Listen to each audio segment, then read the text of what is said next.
Que hubiera muy antiguo una tecnología que sí sea de origen extraterrestre, es así, yo no lo descarto.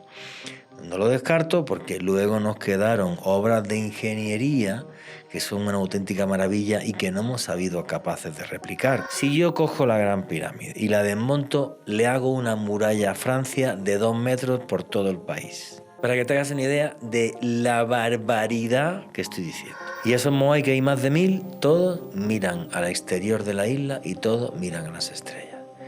¿Qué significaban, qué simbolizaban? No lo sabemos. Pero están hechos con una tecnología que a día de hoy no hemos sido capaces de replicar. Tenemos un OPAR, por ejemplo, del siglo XX, de hace 3 días. El Starlight no entregó el secreto del Starlight, se lo llevó a la tumba.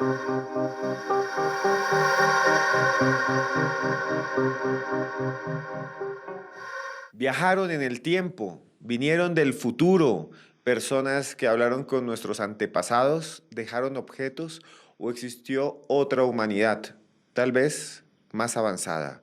Tal vez en el pasado hubo tecnología que no conocemos. Les llamamos OPAR, objetos perdidos entre el tiempo, objetos que no tienen ninguna relación con esas civilizaciones del pasado y que parecen ser de otro mundo. Y para hablar de esos objetos estamos con un invitado muy especial que es Juan Jesús Vallejo. Juan Jesús, gracias por estar aquí en Videos Paranormales, en Historias Paranormales con Esteban Cruz. Muchísimas gracias, amigo. Yo pensé ya que no me invitabas. Dije, no sé si le debo dinero, aquí pasa algo, y entonces por eso no me invita. Tremendamente feliz de estar aquí, tremendamente feliz de ver que este canal de YouTube te va genial. A ti y a Joan Arenas, que está aquí detrás de las cámaras. Sois mis amigos, mis hermanos, y sabéis que me tenéis aquí para cualquier cosa que necesitéis.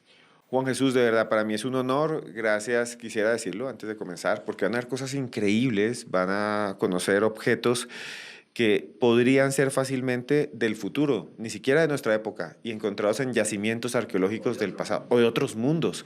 Pero antes de hablar, quiero contarles que Juan Jesús es prácticamente la persona que me llevó al mundo del misterio a un nivel mucho más alto. Le digo aquí en vivo, gracias. Y Juanje, de verdad, gracias, gracias por todo. Muchísimas gracias a ti, muchísimas gracias a Joan Joan Arenas. Tuvimos una época brillante en Blue Radio. Me echaron, a mí, pues a mí me echaron, y también, obvio, a vosotros por hablar las cosas que no debía según la directiva de Blue Radio. Me alegro un montón de haberlo hecho, estoy tremendamente feliz. Es una etapa en Caracol, dirijo un programa que se llama Noche de Misterio, que es el podcast más escuchado en Colombia y hay años que pasa los 35 millones de reproducciones. Bueno, tengo también un canal de YouTube, Oculto tras la sombra, mis viajes de autor, otra vez soy ciudadano del mundo, que es lo que fui antes cuando era reportero de televisión, y eso me hace tremendamente feliz. Y soy feliz de que en un momento de mi vida, pues dije, oye, metamos al loco este antropólogo a ver si cuaja aquí en la radio. Y Joan Arenas, igual, ¿no? Pues dije, venga, pues no sabes de periodismo de misterio, pero esto se aprende. Si sabes de periodismo, se aprende. Y mira, os ha ido genial también. Habéis hecho proyectos súper exitosos como es Más Allá en Red Más. Este os va a ir súper bien. Sabéis que tenéis mi apoyo y mi colaboración. Y yo feliz de que el periodismo de misterio subiera en todo lo que es Hispanoamérica, ¿no? En mi caso creo que contribuí aquí en Colombia, aunque tú, igual que tú, colaboras también con History Channel. Y bueno, pues muy feliz de que este tipo de periodismo no pare de crecer. En mi vida, le he dedicado mi vida a esto, llevo en esto ya casi 30 años y me moriré haciendo esto. Entonces, tremendamente feliz de que me invites, Esteban. Bueno, Juanje, vamos ahora sí a este que es uno de los temas para mí más asombrosos. Hemos hecho programas con personas que dicen que se han encontrado con seres que no deberían ser de este mundo, objetos que vuelan en el cielo, que nadie puede identificar, los ovni. Hay gente que dice, por ejemplo, que hay grandes conspiraciones, pero esto realmente es algo que se puede tocar. Esto es algo que es real. Son objetos extraños, objetos que aparecen en antiguas ruinas, en yacimientos arqueológicos, objetos que parecen indicarnos que había algo o hubo algo que no está en la historia, algo que tal vez viene de otro mundo o que viene del futuro o que viene de un pasado que no conocemos. Juanje, realmente es asombroso esto de los OPAR. Sí, el tema de los OPAR es muy asombroso lo que tú has dicho. Primero porque son objetos que se pueden tocar, ver, son palpables, son medibles.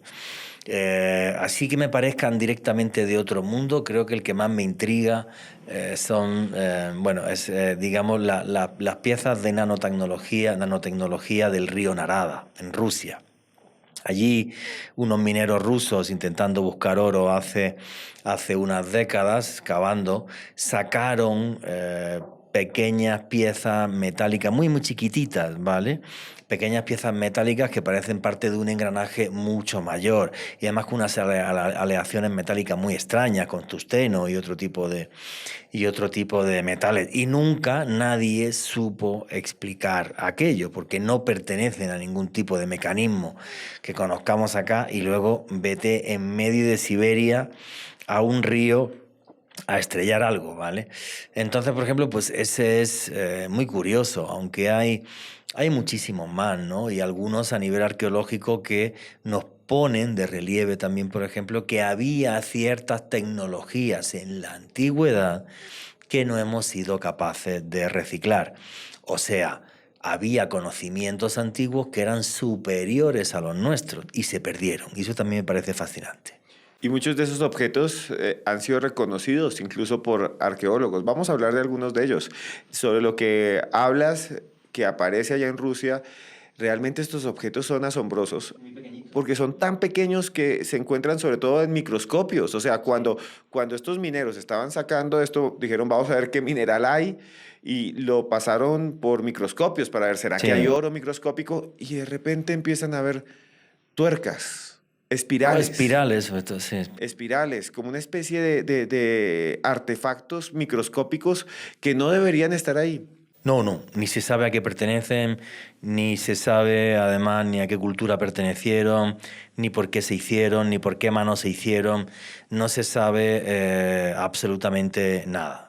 Y además se encontraron a cierta profundidad, más de 1 metro, en el lecho del río, ¿no? Con esa búsqueda de oro. Entonces también los mineros, al cernir la arena, vieron objetos muy pequeñitos metálicos que no sabían qué era, por eso los investigan. Y los científicos pues se quedan locos cuando llegan hasta ellos, porque no sabemos por qué se hicieron, ni en qué época de la historia, absolutamente nada. Eso sí, si estaban a más de 1 metro de profundidad, obvio estamos hablando de hace muchos miles de años. Juanja, yo sé que hay un objeto que te encanta. Un objeto que te encanta, siempre lo has mencionado, hemos hecho programas hablando de él. Es una copa que hay en Europa. Sí. Una copa que desafía las leyes casi de la física, porque, bueno, ya nos contarás. ¿Esa copa de dónde surgió? La Copa de Licurgo, primer misterio. No sabemos de dónde surgió. Hay gente que comenta que se pudo hacer en Alejandría, pero no hay ningún texto ni ninguna prueba que se diga que de Alejandría. Es cristal romano. Es un vidrio romano, o sea, eso sí es verdad que está súper demostrado. Es una copa donde aparecen unas escenas, además del dios Baco. Y lo curioso de esta copa, de este vidrio romano, es que tú la ves y puede estar verde, o la ves y puede estar, por ejemplo, de un color rosado o anaranjado.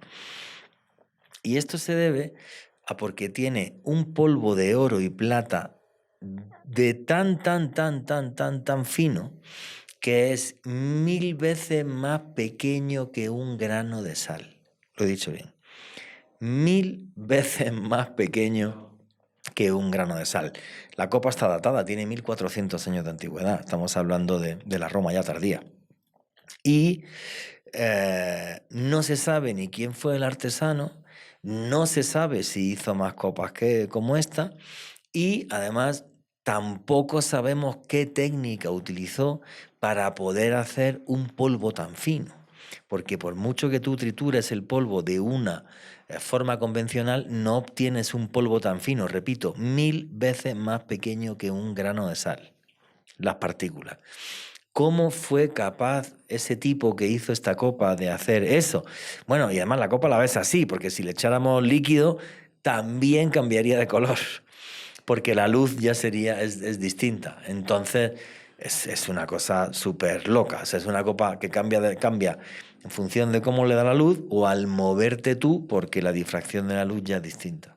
Y lo peor es que no conocemos la tecnología que la No, produjo, no tenemos ni no, idea, o ni sea, hay otra existe, similar. No, ¿no? no, Y no. existe, está en un museo, uno puede ir a verla, la Sí. puede fotografiar, está allí. Eso me recuerda, por ejemplo, muchas crónicas romanas que hablaban de el material que utilizaban ellos para los puertos, incluso para construir las calzadas, que se perdió, no sabemos la fórmula, ¿no? Del hormigón romano, Bueno, el hormigón romano se recupera hace un siglo por los ingenieros actuales. Lo que es increíble es que el hormigón que hay en la antigua Roma, hay incluso un edificio que tiene una cúpula entera hecha de hormigón. Ojo, que no era un poquito, una cúpula entera hecha de hormigón. Pero eso que era un secreto entre pocos arquitectos, pocos ingenieros romanos, cuando llegó el cristianismo y cae el Imperio Romano, es un conocimiento que se perdió. Y es fascinante porque el hormigón sí lo hemos recuperado. Pero ojo, tenemos un OPAR, por ejemplo, del siglo XX, de hace 3 días, que no hemos sabido recuperar, ¿Cuál es, Juan? el Starlight. El Starlight, hay un tipo, que es muy chistoso, no recuerdo ahora mismo el nombre, un tipo que era peluquero, ¿vale? Y era aficionado a la química. Y entonces, pues, este señor hizo un polímero, una pasta plástica, y en 1993 fue capaz de que lo invitaran en la BBC y pusieron, puedes coger las imágenes, no tienen derecho, pusieron un huevo envuelto en ese polímero, le metieron un soplete, 1000 grados de temperatura, y el presentador cogía el huevo, lo rompía y el huevo salía perfecto, no se había calentado absolutamente nada. Pues después de todo lo que montó este señor y tal, y el revuelo que se montó en la BBC, fue Boeing, la compañía de los motores de aviones, muy interesada, porque claro, un aislante de tal capacidad, pues es una barbaridad. Y le hicieron pruebas hasta 10.000 grados centígrados. 10.000 grados centígrados. Y pasó las pruebas. Y detrás no se calentaba. Y el tipo, para darle la fórmula del Starlight, el peluquero, le dijo a los de Boeing, muy sencillo, tú me das el 51% de los beneficios industriales del Starlight y te lo quedas. Y le dijeron, el 51% no, toma usted X millones de dólares y listo. Y se negó. El señor se murió y se llevó el secreto a la tumba. No le dejó Starlight ni a la mujer ni a la hija. No. Se quedaron pobres. Sí, es una cosa absurda, ridícula. No entregó el secreto del Starlight. Se lo llevó a la tumba después de haberlo probado con Boeing y después de haberlo probado en un programa de televisión y en varios sitios. No dio el secreto del Starlight. Pero es que es demencial, Sí, Juan me Jesús. acordé del nombre del Sí, sí, tipo, sí. perdón, Maurice Ward. Maurice Ward. Maurice Ward, que era este peluquero, repito, fue a la BBC en 1993. Esto se monta tal revuelo que es Boeing, cualquier compañía, la que va.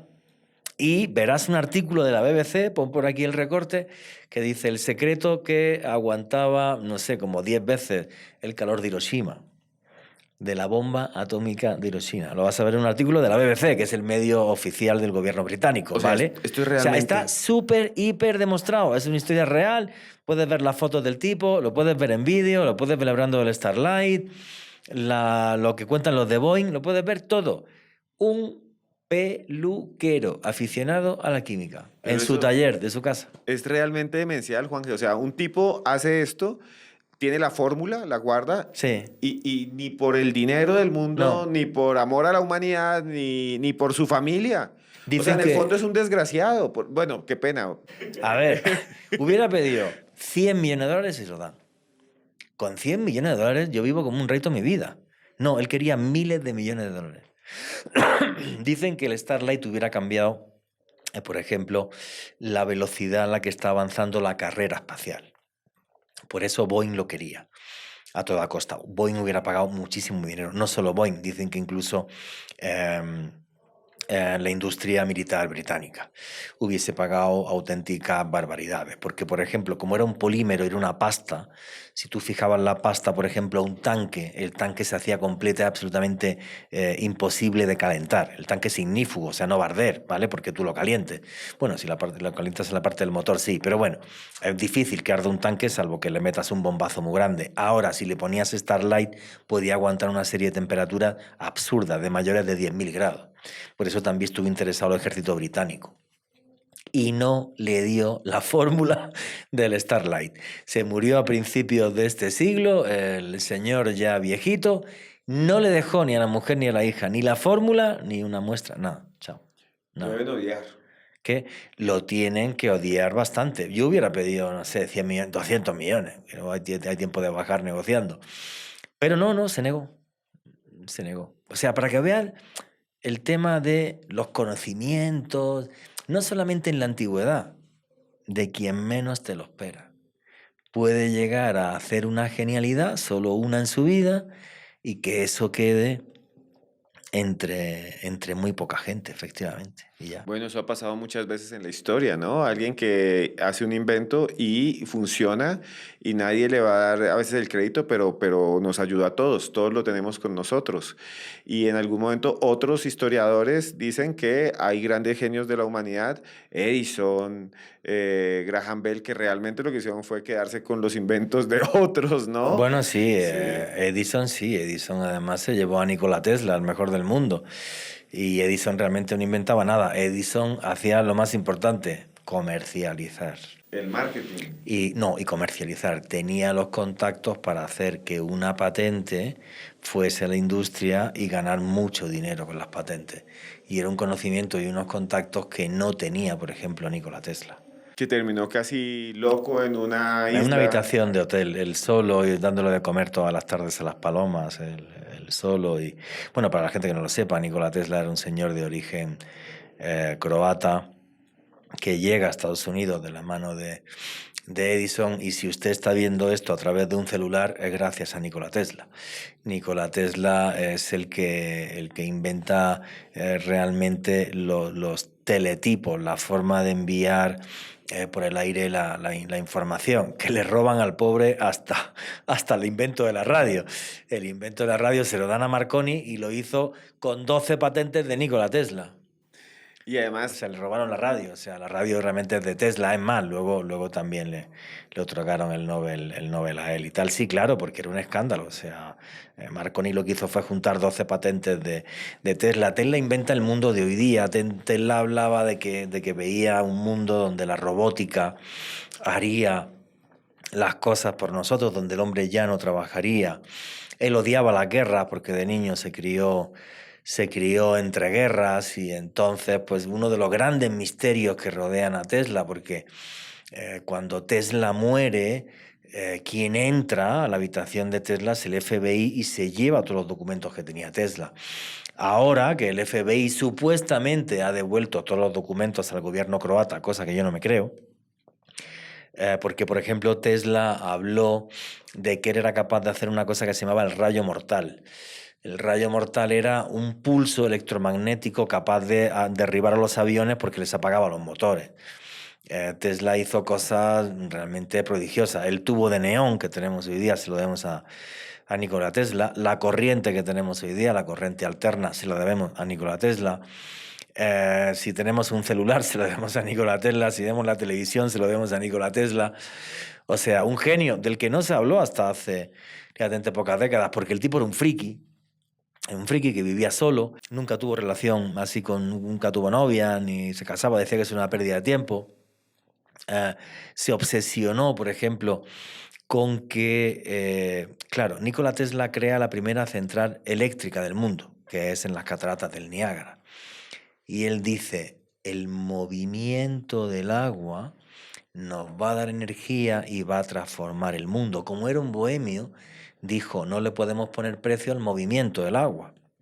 Y por eso intentó hacer que la electricidad llegase a través de un proyecto que tuvo de una gran torre y tal, llegase por la ionosfera hasta tu casa y no hubiera cable ni nada. ¿Qué problema tenía eso? Que no podías poner contadores.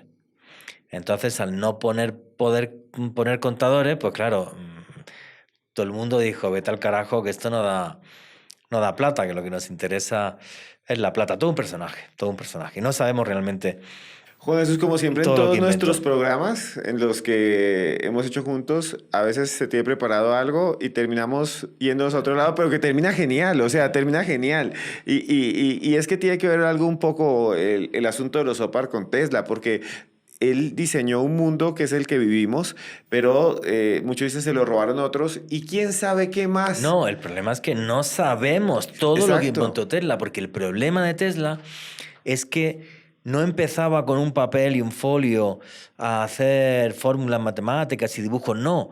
Simplemente se pegaba 3 meses pensando y luego el tipo cogía y hacía a nivel de ingeniería ya el dibujo y la maqueta y todo del cacharro que iba a funcionar.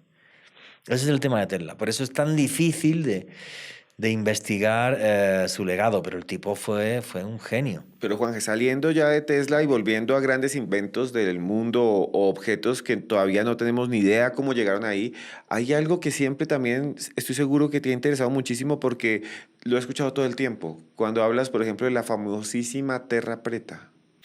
Bueno, sí, es que eso ahora mismo cambiaría el mundo y además influiría en el cambio climático. Es un tema que tú y yo hemos hablado varias veces, porque tú eres Sí. antropólogo, historiador. Lo que comentó Fray Gaspar de Carvajal, que era el cronista del viaje de Orellana, cuando Francisco de Orellana llega y es el primer europeo que llega hasta el río Amazonas, que cuenta Fray Gaspar de Carvajal, que perdió un ojo en el viaje, le metieron un flechazo, perdió un ojo y tal. Lo que cuenta es que en el Amazonas había un montón de ciudades y que ellos se iban encontrando con un montón de ciudades y con miles y miles de personas a través del río Amazonas, que le llaman así porque llegaron unas señoras que eran guerreras y demás, y entonces las compararon con las amazonas que aparecían en los antiguos textos griegos. Entonces, los arqueólogos luego decían que esto era absurdo, que era una exageración de Fray Gaspar de Carvajal, porque el problema que tiene la tierra amazónica es que tiene un pH muy ácido. Entonces, en ese pH ácido, que hubiera cultivos para alimentar miles de personas en ciudades, pues era una barbaridad, porque era imposible. O sea, no. Tú en la selva amazónica puedes cazar monos, pescar y poco más. Básicamente la agricultura es muy, muy limitada. Hasta que hace unas décadas, un grupo de arqueólogos alemanes, si mal no recuerdo fue, llega y no solamente descubren diferentes cimientos de ciudades, hay que pensar que las ciudades eran en madera, entonces claro, no quedaba nada, pero el reborde, la fortificación de la ciudad, pues sí se podía investigar. Y luego descubren que hay una tierra, que se llama Terra Preta, que es una tierra de color negro. Y ellos hacían una capa de tierra sobre en torno al 1,5 metros, que está hecha con tierra de la Amazonía, con popó humano, con popó de animales de la selva, con plantas de la selva más plantas del río Amazonas, como algas, con raspas de pescado, con un tipo de carbón muy particular porque es de combustión muy lenta, con trozos de cerámica, con su tatarabuelo y con no sé qué más. Y esa vaina que no sabemos exactamente cómo era, resulta, y podéis buscar la foto, que está en internet, que es buenísimo, que yo pongo maíz en la selva amazónica, incluso le echo un poco de fertilizante, pero como el pH es muy ácido, crece relativamente poco. Tú pones maíz en Terra Preta, no tienes que poner fertilizante ni nada, y se ponen las plantas de maíz que alucinan. O sea, crearon un tipo de tierra que se fertiliza eternamente y además no es necesario renovar, ni ararla, ni vaina, ni nada. Es una cosa de locos. Lo crearon los indígenas amazónicos, se lo dieron como un secreto de unos a otros, llegaron los españoles, se murieron por el choque bacteriológico más del 80%, y el secreto se perdió y desaparecieron las ciudades, que cada vez aparecen más restos de las mismas. Por eso cuando talan la selva amazónica aparece lo que dicen que son geoglifos, no son geoglifos.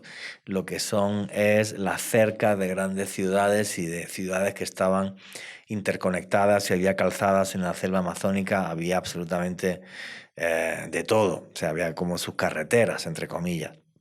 Entonces, el mundo que describió Fray Gaspar de Carvajal era cierto y tenían una tecnología en cuanto a esto agrícola que a día de hoy, si fuéramos capaces de tener el secreto de la tierra preta, acabaríamos con el hambre en el mundo, haríamos que el cambio climático fuera mucho más lento porque al crear fertilizantes también se emite mucho CO2, evitaríamos eso, la tenemos delante, la analizamos y no sabemos replicarla. Una tierra negra, sí, tierra preta, ya, chao.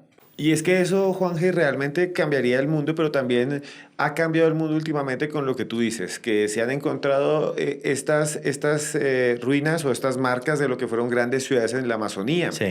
que para muchos eran un misterio y que eran mentira. Por mucho tiempo se nos engañó y se nos dijo, en la Amazonía solo hay selva y grupos de cazadores-recolectores.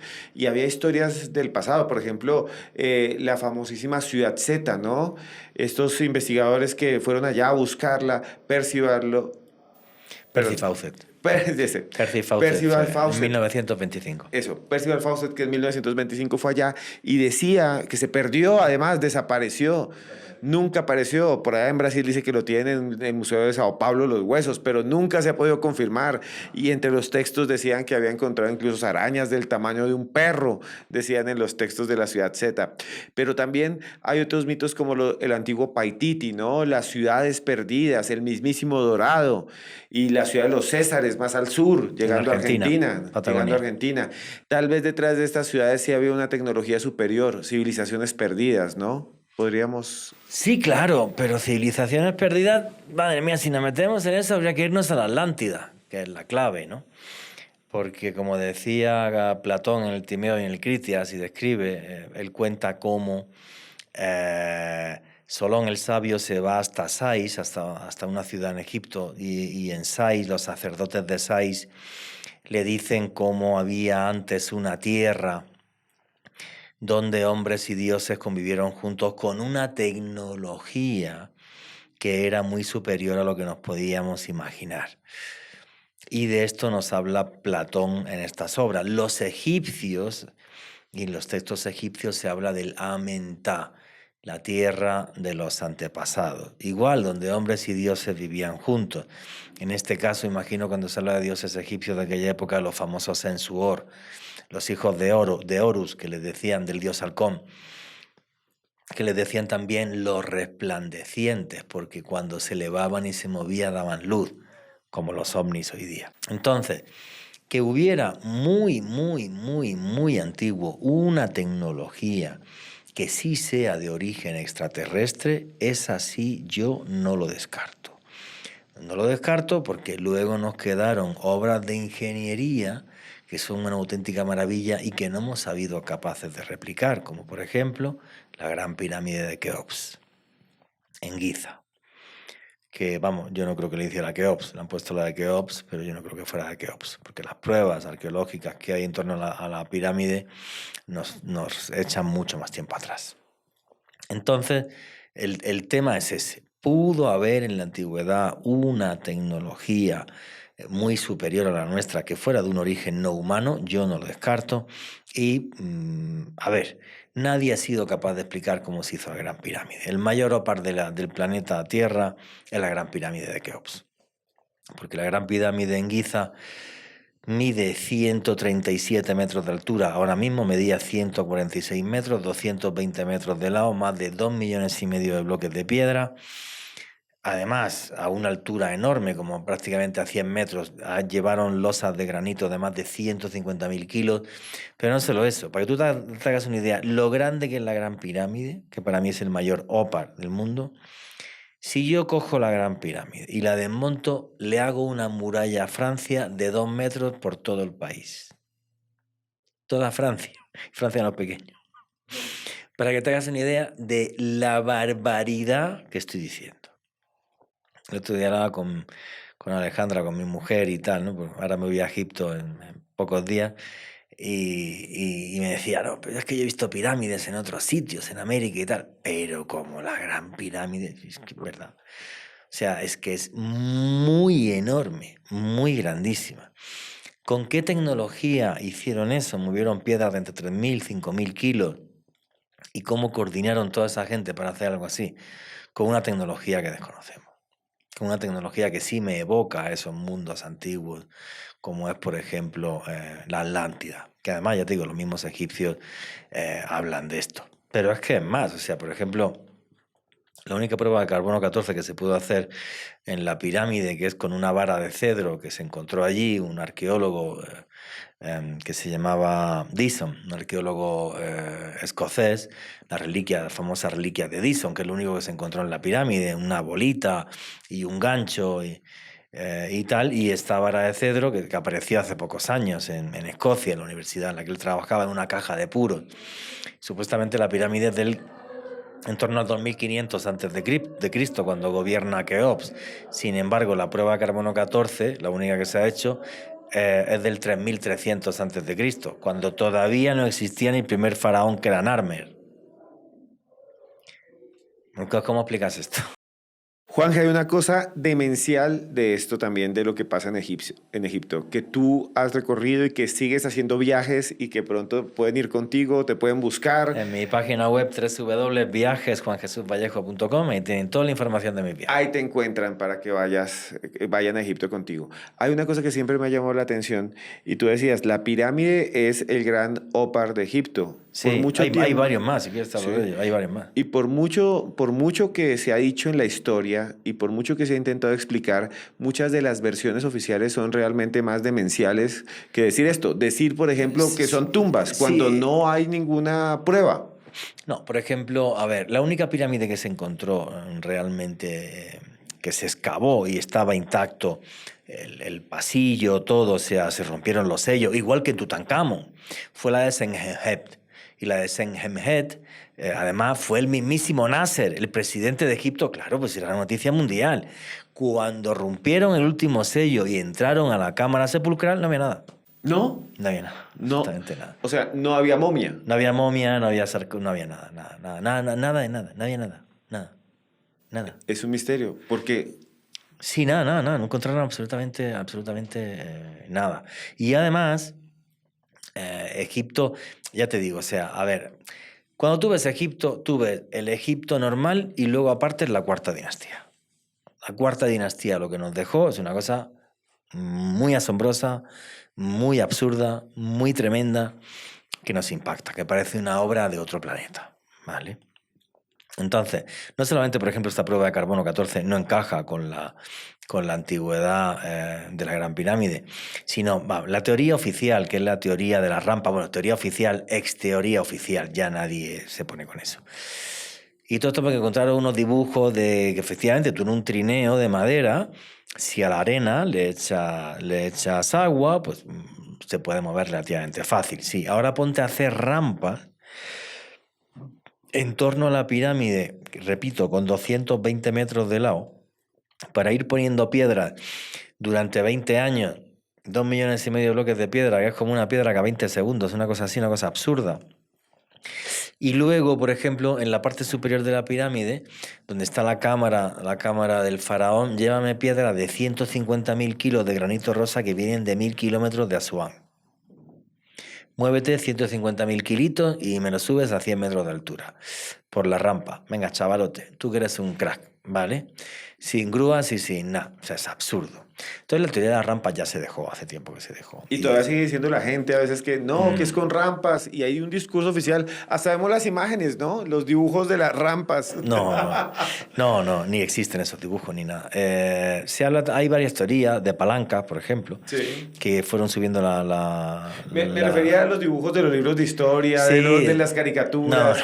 Que mostraban a la gente jalando No. Y yendo por la rampa, no. Sí, con los troncos. Olvídate, no, olvídate, será en trineos además, pero bueno. No.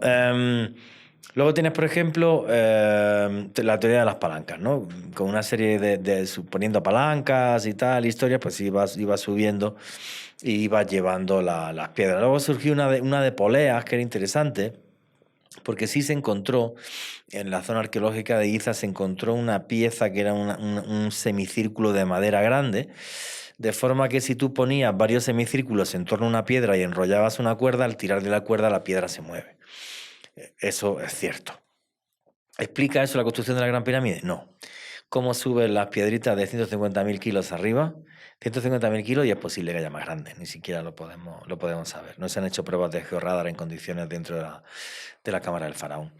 Entonces, que le llamamos cámara del faraón como le podíamos haber llamado cámara de mi abuela, que no se encontró faraón ninguno, no encontró nada. Y hay otros que dicen nada. cámara de la reina y la cámara... Es que son 3 cámaras las que hay en la pirámide, pero le pusieron de la reina y del caos como de mi prima o de mi abuela. O sea, de la reina porque era más chica y la mujer, como era tonta, pues tenía que ir ahí. No podía ni siquiera estar con él en la parte de arriba. Entonces ya supuestamente estaba ahí. No, Pero no hay prueba de nada de eso. no, es nada, es nada, increíble. no hay o ninguna sea, prueba absolutamente arqueológica, ninguna, nada. Y podéis poner la imagen y si no os paso yo fotos o algún vídeo que tengo. En Egipto, en Asuán, en la cantera de granito rosa, donde sale la piedra, que es la que hace la cámara del faraón, y es un granito rosa, que es una piedra sagrada que se utiliza en diferentes lugares porque es muy dura. Hay un obelisco que está inacabado, que no sabemos tampoco ni en qué época se empezó a hacer, que lo dejaron porque al final se dieron cuenta que la piedra tenía un problema cuando se pueden excavar más, que pesa 1.200.000 kilos. ¿Me habéis escuchado bien? 1.000.000 con M 200.000 kilos. Es la segunda piedra tallada más grande del mundo. Tallada y no movida, porque no movieron el obelisco inacabado de Asuán, que además se tenían que haber comido un buen trozo de la montaña para llevárselo, pero es que ellos, la piedra es como si la cogieran a cucharadas, es una cosa como si fuera mantequilla, es una cosa increíble. Y lo podéis ver los que vayáis allí, no hay ningún texto que nos diga de quién es el obelisco inacabado. Pero es que eso, al lado de otro de los sopar que más me fascinan, que he tenido la suerte de ir a verlo, es la piedra tallada y movida más grande del mundo, que es la losa de Baalbek, la gran piedra de Baalbek o gran piedra del sur. En Baalbek hay una serie de templos romanos, hay uno muy espectacular que es el templo de Júpiter Capitolino, que tiene unas columnas enormes, altísimas, y que está en una terraza muy extraña, porque hay piedras de más de 750.000 kilos. Y otras que no se ha investigado bien, que creo que podían llegar a ser más grandes. Yo he estado en Baalbek, yo he estado en el templo de Júpiter Capitolino, que son gigantescas. A ver si encuentro alguna foto que te pase para que veáis lo pequeño que soy al lado de las piedras. Bien, eso hace que muchos arqueólogos dijeran, el templo romano, no cabe ninguna duda, pero la terraza es de una cultura anterior que lo utilizaba para hacer diferentes ritos. Pues la cantera, que está a pocos kilómetros, 5 o 6 kilómetros nomás, hay una piedra que pesa 2 millones de kilogramos. Repito, he dicho bien, 2 millones de kilogramos. La tallaron, la sacaron y la movieron. Yo tuve una discusión con una arqueóloga libanesa allí, eso está en Líbano. Me decía, pero hombre, pero si esto lo hicieron los romanos. Digo, vale, dime otro templo romano donde veamos piedras de 750.000 kilos. Dímelo. Dime un sitio donde los romanos se hubieran movido una piedra de 2 millones de kilos.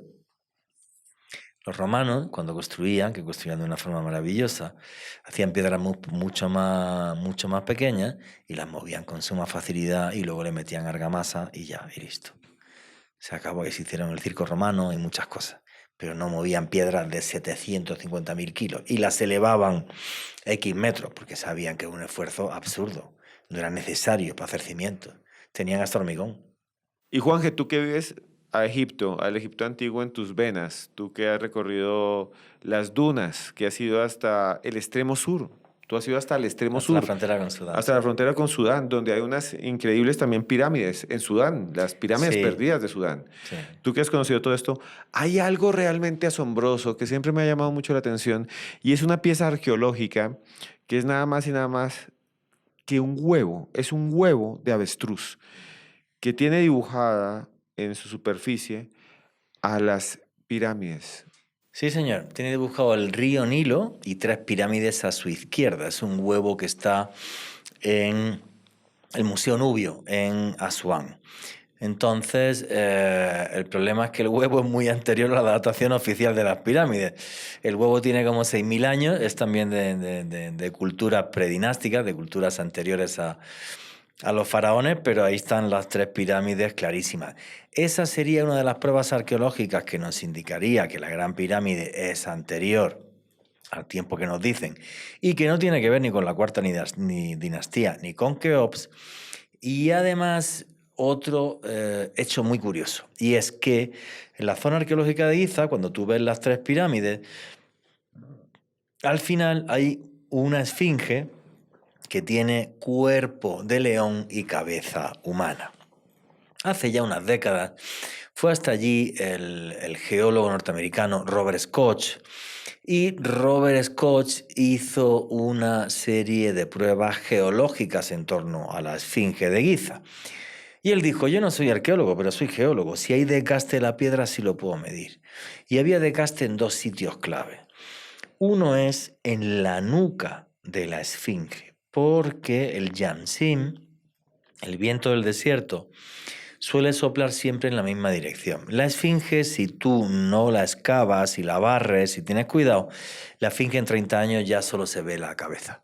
El resto es que estás en pleno desierto. El resto se hunde en la arena. Entonces, justo en el punto en el que la esfinge se queda completamente tapada, tenía mucho desgaste por el viento, por el Yamsim.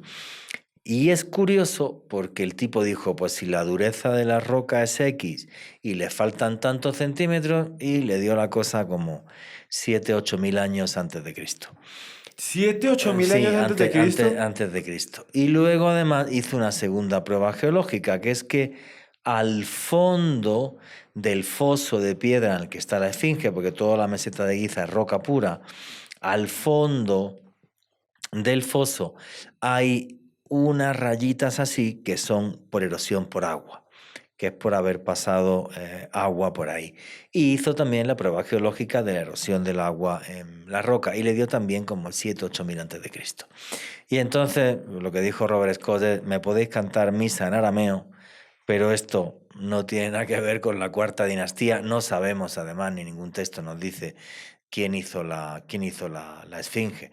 Y además esto es curioso, cuando yo iba a Egipto hace 20 y tantos años, los arqueólogos en aquel momento, es como lo de la pirámide, que cambiaron la versión, antes defendían que la había hecho Kefren, porque al lado se encontró una estatua de Kefren y porque en una de las 2 losas con inscripciones que hay en las patas de la esfinge hay una sílaba que es Kef, la palabra está rota.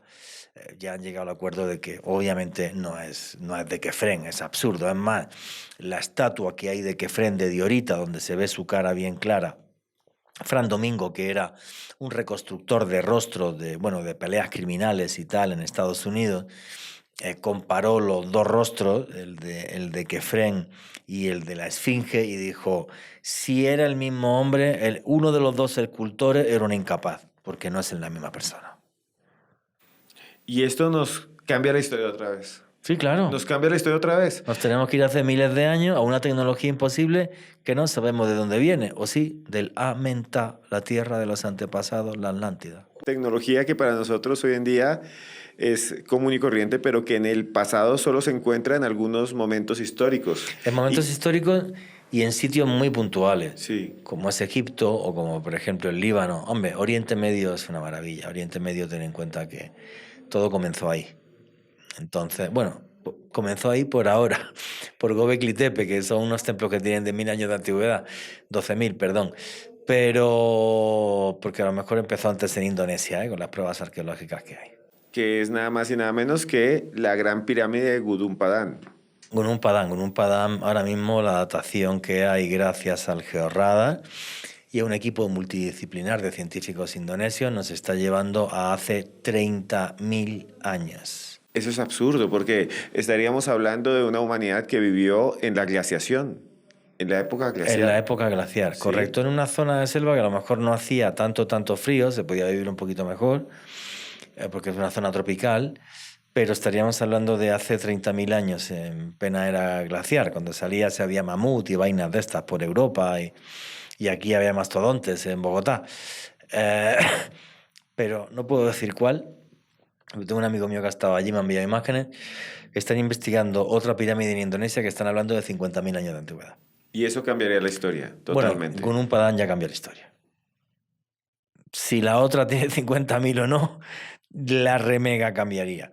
Pero simplemente, bueno, ya cambió la historia Göbekli Tepe. Göbekli Tepe, que son una serie de templos que además podéis ir, bueno, yo vengo hace 1 mes y medio, 2 meses, estuve viendo Göbekli Tepe por segunda vez en mi vida. Ves piedras de unos 15.000 kilos, 15.000, 20.000 kilos, en unos templos que son tremendamente crípticos, ¿no? O sea, templos el templo mayor de Göbekli Tepe, donde tú ves chacales, ves buitres, ves serpientes, ves arañas, ves animales asociados a la muerte en general. Y ves la famosa estela del buitre, donde se ve un buitre con una ala extendida y un astro encima, que posiblemente, y no lo digo yo, lo dicen arqueólogos de medio mundo, nos esté marcando el momento del Dryas reciente, un momento hace en torno a unos 12.000 años que cae un cometa en la Tierra, cambia el clima y todo se va al carajo y acaba la glaciación y empieza el nuevo mundo y el mar se eleva a 125 metros. Y cuando el mar se eleva a 125 metros se lleva a ciudades y un montón de cosas más de las que a día de hoy no tenemos conocimiento. Se pudo llevar la Atlántida, por ejemplo. Esa es la teoría de la civilización madre o de la otra humanidad, de la De la otra existencia de humanidad, la otra humanidad. donde se habla de dos, no solo la Atlántida por ese lado, sino Mu o Lemuria en el otro lado, que es en el Pacífico. Estamos hablando del Atlántico y habría que hablar del Pacífico. Recuerda, hubo un evento geológico y natural en la Tierra con el Dryas reciente, que el nivel del mar subió 125 metros. ¿Vale? Y esto no tiene discusión alguna. No está claro exactamente el evento por qué fue, si fue un cometa, si fue un meteorito, qué leche fue, si fueron diferentes erupciones volcánicas, ahí no se ponen de acuerdo. Pero que existió porque está el registro. Juanje, y eso me lleva a otro escenario, a otro lugar del mundo, en donde se dice que también están las ruinas de esa otra humanidad, que es nada más y nada menos que Yonaguni, en Japón. Sí, Yonaguni es otro par tremendo. Sí.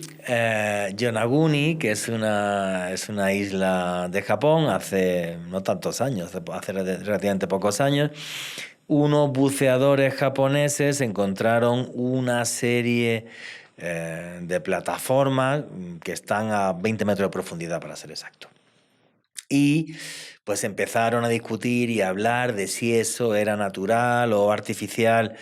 Yo he estado viendo vídeos y he estado viendo investigaciones en Yonaguni y hay incluso escaleras entre unas partes de la plataforma y otras escaleras para que anden los seres humanos. O sea, clarísimamente es artificial. Ahora, nos tendríamos que ir mínimo hace 12, 14.000 años para entender Yonaguni, para entender Mu, Lemuria, o para entender una civilización de la que sí quedó algo, igual que de la Atlántida pudo quedar Egipto, de esta otra lo que quedó fue la isla de Pascua. Es el lugar, la isla de Pascua es un lugar, bueno, yo me encantó cuando yo estaba en Pascua, me pareció... Casi mueres. Casi cambiaron hasta la legislación de la isla, de la torta que me pegué. En Tepaju, en una cueva, sí. En Tepaju, un día, por hacer el imbécil, estaba con Iker Jiménez. Bueno, aquí en América Latina no es conocido, en España sí es muy conocido. Con Iker Jiménez y otra gente estamos haciendo un reportaje para Cuarto Milenio y en Tepaju estaba con el guía mientras estaban haciendo unas tomas. Yo había hecho algunas fotos porque hay algunas claraboyas donde entra un poquito de agua, entonces las imágenes eran muy espectaculares. Y nada, pues como soy un imbécil, pues estaba yo con el guía, no, oye, ¿a que no eres capaz de salir por este agujero y tal, no sé qué? Y digo, chaval, yo soy de pueblo, no me voy a subir yo. Entonces yo me agarré, que en aquella época yo era joven, fornido, y había hecho mucho deporte. Entonces me agarré a la cueva y salí de la cueva por un agujero y tal. Pero ya estaba allá arriba, la gente no salía. Pues voy a bajar 5 metros, algo así, no sé. Y al bajar, como estaba húmedo, se me fue la mano derecha, me acordaré toda la vida. Porque de repente lo que vi fue todo negro y me di una torta. que no te puedes imaginar. Pues me tuvieron que sacar de la cueva, ponerme crema y cosas así, heparina y tal, para que no, porque me hice un morado tan grande en toda la espalda y el costado que no sabían si me podía dar algún coágulo o algo. Entonces cuando salí de la cueva, salí enfrente de ahí había un Abu Moai, un lugar que es un altar donde están los Moai, Abu Akibi se llama. Y me acuerdo que yo miré a Abu Akibi y dije, joder, macho, he enterrado en 5 años a mi padre, a mi madre, a mi hermano, estoy solo, casi me mato haciendo una estupidez. eh, la vida es una cosa que no lo entiendes, ¿no? Así que intenta ser feliz todos los días porque a la mínima te puede joder.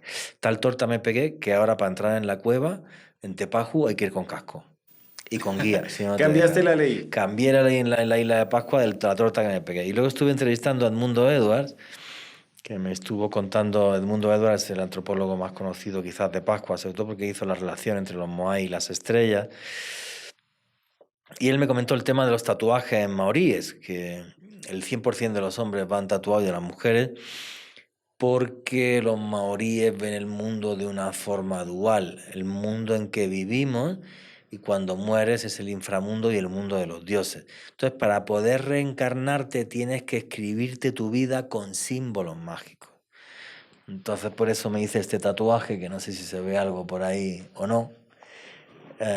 Pero que no es que tú en la isla de Pascua, cuando vas con un tatuador maorí, llegues y digas, a ver, deme los dibujitos y... No es una película que lo flipas. Eso tienes que llegar, le cuentas tu vida al señor y una vez le cuentas tu vida, pues te hace varios dibujos y ya tú escoges bueno, va acorde a tu historia, ¿no? Porque tiene que tener un significado. No te puedes tatuar por adornarte sin más. Y Juanje, volviendo a los Opar, hay uno en la isla de Pascua, Los Moai. los Moai. Más de 1000 Moai. Uno de ellos, por ejemplo, en la cantera que tiene 21 metros, que estuve filmando, enorme.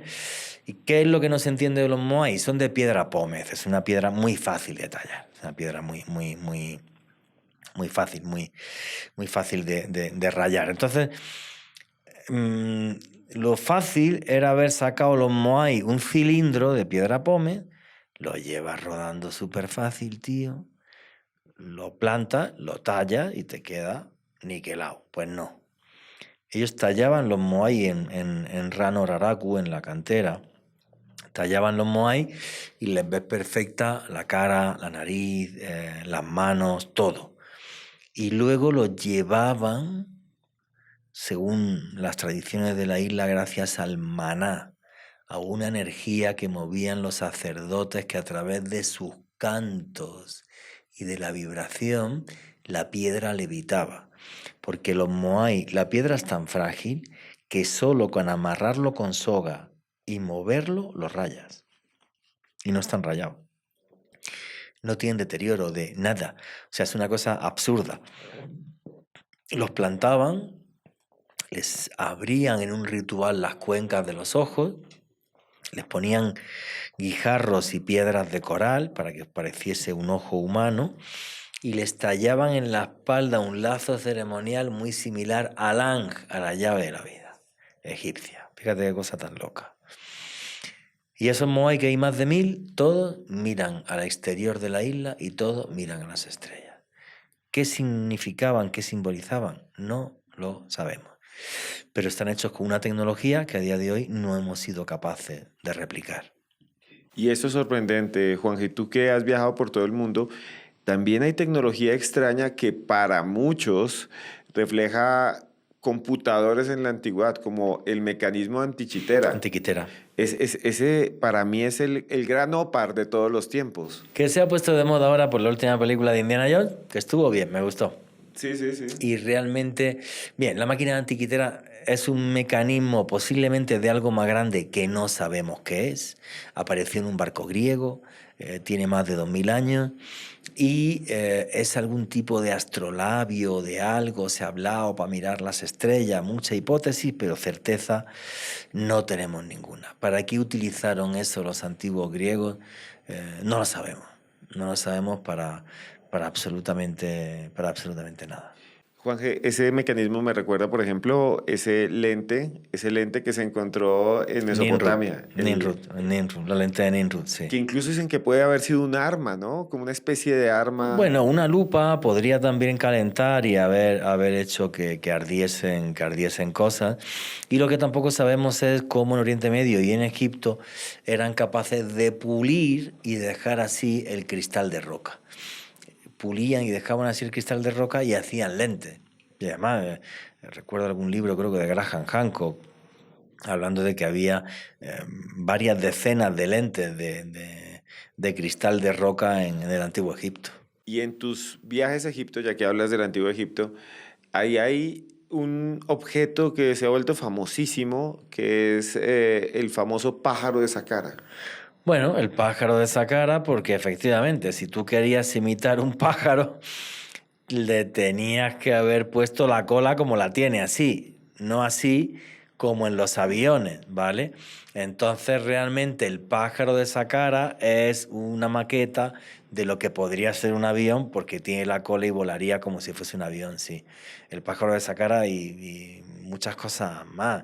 Una de las cosas que yo digo que más misterio tiene del Antiguo Egipto, por ejemplo, los vasos de diorita. La diorita tiene dureza 9 y hay vasos de diorita de la época Nagada, 5 o 6 siglos antes de que arranque la cultura egipcia en el 3150 a.C. Y esos vasos de diorita además están perforados incluso por la parte de adentro, haciendo hueco. O sea, tallar la diorita es durísima y es muy difícil. Y solo se hizo en las primeras dinastías. Luego ya, a partir de la quinta dinastía, la diorita ya, olvídate. Olvídate, prácticamente nadie tallaba diorita. Es muy difícil. Es increíble todo este recorrido que hemos hecho por tecnología perdida, por Sí. tecnología que existió alguna vez y que desapareció. Tecnología imposible, Imposible, totalmente imposible. pero el mejor, Maurice Ward, el peluquero. Claro. Porque ese de hace 2 días se rió en la cara de todos nosotros. Los hijos están vivos y lo deben odiar con el alma. Una mujer y una hija. Tiene una mujer y una hija. Una mujer y una hija. Algún día deberíamos entrevistar No, a pues los sí, caras. te digo yo que le tienen un muñeco de vudú puesto allí al Maurice Ward porque no les dejó ni un peso. Y lo más interesante es que era un peluquero, ¿no? Peluquero. Pero Era sabrá químico cómo de pronto- aficionado. Químico aficionado. Claro, que ha habido muchos inventos del mundo han sido por aficionados. Sí, claro. Gente que se le ocurrió algo porque tiene ingenio y lo desarrolló. Ahora, esas grandes construcciones de la antigüedad, cuando están relacionadas con antiguos dioses, eso ya es otra cosa, amigo. Y es otra cosa que nos conecta con el pasado, Sí, con nuestro claro. pasado. Y con lo que somos. Los antiguos miraban siempre las estrellas, somos polvo de estrellas. Y por eso tenemos, por ejemplo, átomos de oro todos en nuestro cuerpo, que los átomos de oro solo se gestan en el corazón de las estrellas. Esa frase no es mía, es de Carl Sagan. O sea, somos polvo de estrellas y tenemos que mirar a las estrellas. Y los antiguos miraban a las estrellas y se deformaban la cabeza, como los antiguos dioses, como hacían algunos faraones egipcios y como hacían los mayas, por ejemplo. Y todo lo que hablamos nos habla de algo que ya no está, que estuvo aquí y que sigue siendo un misterio y que todavía está con nosotros. Porque recuerdo mucho, Juanje, tanto a Graham Hancock o también a Javier Sierra, que ha escrito muchísimo estos temas también, diciendo que a pesar de que no existen estas civilizaciones, estos objetos también están ligados con algo que todavía está en todos nosotros, que es nuestra mente. Los podemos entender. Hubo alguien en el pasado Que que lo creó hizo. eso, que lo hizo. Sí. Se pudo haber perdido, pero ahí están.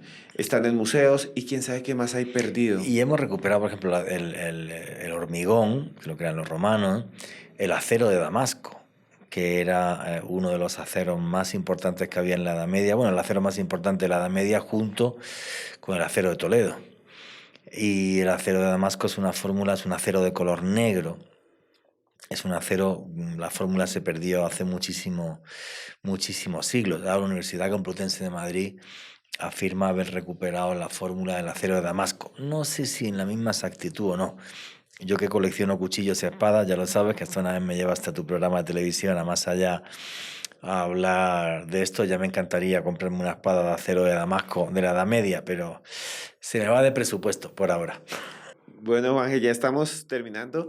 Te quería decir que muchas gracias por estar acá y ha sido un viaje fascinante por esos objetos, por esas ciudades perdidas.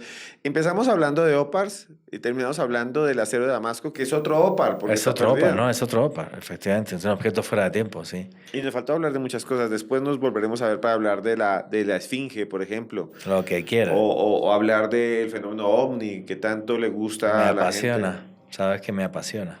Y vamos a verlo después. Vamos a volver. Cuando quieras, amigo. Yo feliz de venir para acá. Juanje, ¿dónde pueden buscarte tus viajes, todo? Mis redes sociales en Twitter @Juan G. Vallejo, Juan J. de Vallejo, en Instagram y en Facebook Juan Jesús Vallejo, mi canal de YouTube Oculto tras la sombra, y tienen mis viajes a Egipto y otros lugares del mundo. La web de mi agencia es www.viajesjuanjesusvallejo.com. Repito, www.viajesjuanjesusvallejo.com para aquella gente que quiere vivir el misterio en Egipto y en otros lugares del mundo. Gracias, Juanje, se te quiere mucho. A ti, muchas gracias. Y ustedes que están ahí también, solo me resta decirles, fue un viaje alucinante. Y solo quiero decirles que ustedes estén donde estén haciendo lo que estén haciendo, siempre pueden buscar sus sueños, conseguir todo lo que quieran, con disciplina, con esfuerzo, porque nosotros aquí los queremos mucho.